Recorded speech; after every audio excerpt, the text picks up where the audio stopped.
بهي مونږ خو دغه شان په دې کچاک لارو باندې راغلي وو او زموږ سره په کشتۍ کې تقریبا چې 102 کسان وو. په دې کې مونږ تقریبا چې 253 کسان بچ یو او نور چې کم دي نو غټي غټي فامیلي کورنۍ چې کم دي واړه واړه ماشومان په دې کې غرق شو. زه ته دا سوال کوم چې په دې لارو باندې نور مه راځئ، دا ډېرې ورانې لارې دي او ځان مرګ ته نیولي. او تاسو سره دغه سره کوم حادثه ده څنګه وشوه او څو کسان تاسو سره کم ول، تاسو څو شپې تېرې کول؟ مونږ چې د ترکي نه راوتي وو نو زموږ تقریبا دا 15مه شپه وه. په 15مه شپه باندې چې کوم دی نو کپټن لانچ ولګولو د ځمکې سره ولګېدو او دغه شو دا مات شو. نو اوبه چې کوم دی مو کشتۍ ته مکمل راوختې، مونږ لاندې وو، لاندې تقریبا چې 100 کسانو لاندې کېنولي وو او په دې کې 2-3 منټه تېر نه وو چې اوبه راوختې سر ته. په دې کې چې کم کسان ځان همت کړی یا بر را رسولي او نور چې کم دی په دغه جاخه کې کیر شوي دي او مکمل او تاسو د ماشومان په سترګو کتل چې اوبه باندې کېږي؟ مونږ په خپل سترګو باندې وکتل چې دغه شان اوبه دغه کېږي، اوبه را روانې دي او ماشومان پکې ډوبېږي. او ته دا خپل خلکو ته او زموږ خلکو ته څه وینا لرې چې څه ورته وایې؟ بس زه خو ته دا یم که مرګ هم خوښ یي چې په دې لارو باندې راځئ او نور چې کم دی نو د دې لارو سوچ هم ونه کوئ. په دې کې 100% چې کم دی نو مرګ دی، 100% نه سیوا مرګ دی که نه؟ بلکل. او د دا اوبو څه وحشت دی؟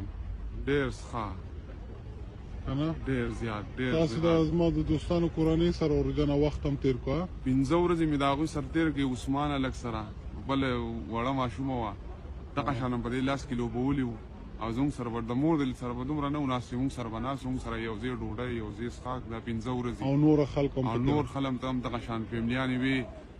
دا درته وایم چې د 40 ورځو ماشوم پکې مو 40 ورځو ماشوم پکې او د یو کوره تقریبا چې 18 کسانو ټوله فیملي را روانه وه. په هغې کې صرف 4 کسه زموږ سره بچ دي، اوس په کیمپ کې دي او نور ټول چې کوم دي نو غرق شوي دي، ټول لاندې کشتۍ کې غرق شوي دي. او د قاچاقبرانو څه کول تا چې ویل ماته؟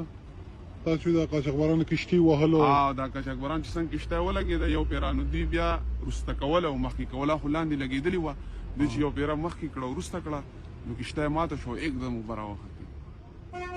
بس خلکو که تاسې د ورور اواز اورئ د تا کور ودان چې تا د خلکو ته دا میسج ورکړو هغه خپل هغه تجربه دې خلکو ته بیان کو.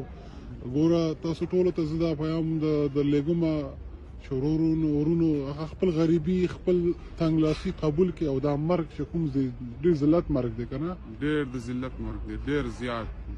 څوک به نه وي چاته به پلار به ګوري چې اولاد یې اوبو لاندې کېږي او نشي کولی، پلار زوی نشي بچ کولی او زوی چې کوم دی پلار نشي بچ کولی. زه د څه یم چې دا 18 کورنۍ کې 4 کسان پاتې دي او نور چې کوم دی دا 15 ټوټل چې کوم دی نو غرق شوي دي. په دې کې د 40 ورځو نه واله تر د 3 کالو 4 کالو او یو پکې د 12 کالو هلک پاتې دي، دا ټول پکې دغه شان مړه دي. کور دې ودان